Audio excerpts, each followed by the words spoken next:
years now, so I like to try to bring some of that to the game and try to solve some problems that we run into, such as corner campers in this case. So as far as the concept of room clearing goes, we have used it in the past. We've done it in the past. Used to train on it in terms of buddy team tactics, 2-man, 3-man, and whatever else. So I'd like to see us doing that again. And part of that, first off, I'm going to start with some terminology that I'll be using. And one is dead zones, in which case I'm referring to things that you cannot see from outside of a room. So in this case, this is another term, center-fed room, because you have room over here and over here, although not really in this case, but still the concept is the same, because the doorway is feeding the room in the center. So, and there might be some military guys that are cringing at this. You know, if I use a term incorrectly, do let me know so I can be as correct about this as possible. So, again, I'm not an expert or anything like that. I'm just kind of a fan and a concerned citizen who likes to look this shit up. But anyway, to continue, center-fed room, and you can start to sweep it from the outside, and you can sweep, 90% or more of this room before you ever enter. So you see that there's nobody in there. Sweep, sweep, sweep. And depending on what gun you might have, or you might do this with a shield, or you might, because this is Call of Duty and you have plenty of gadgets at your disposal, you might heartbeat this room first. So now you're like, okay, nobody on heartbeat. You might listen before you go in, see if there's anybody thunking around in there. And at this point, you're armed with quite a bit of knowledge. You got nobody on heartbeat, so they're either running some perk to hide from the heartbeat. You don't hear anything, and you sweep it, and you see that 90% of it's empty. So you're probably pretty good to go. You may not have to roll around, ADS, check that. Okay, cool.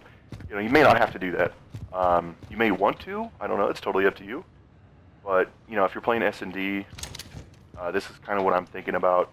In S&D, you have one life. You want to be pretty secure with it. To me, this is a pretty secure movement. Now you're rolling up on this one, another center fed. So you check the left corner, nothing in there. Good. Roll. Check inside right. There's a dead zone there because they might be up here. Can't really see that from outside the room. So identify that as a dead zone. And roll external. You might come in with a shotgun. If you have a number 2 man, you might roll in with the shield and call that guy out, or hit him with a knife, whatever you want to do. And let your number 2 man deal with it while you distract. It's totally up to you guys and up to your buddy team what you do from there. So just to kind of continue rolling, you can see obviously the left side's clear through that window. Now you have a doorway.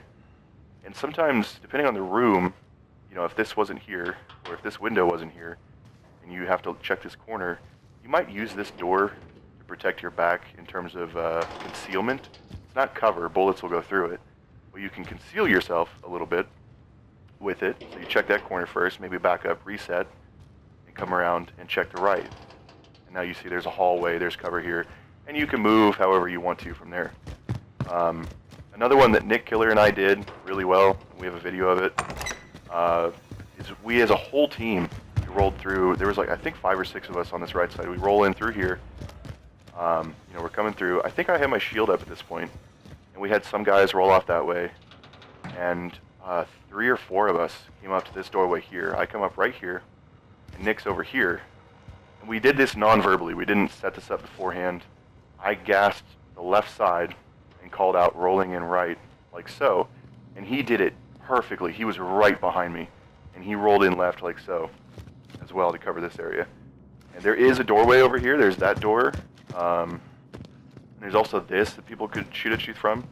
But there is this doorway. It's a very popular door, and it leads to showers here. So it was a very, very good idea on his part to, roll in and check that, make sure it's good, while I was rolling in. And this is a trouble spot here. In that video, I did not check this.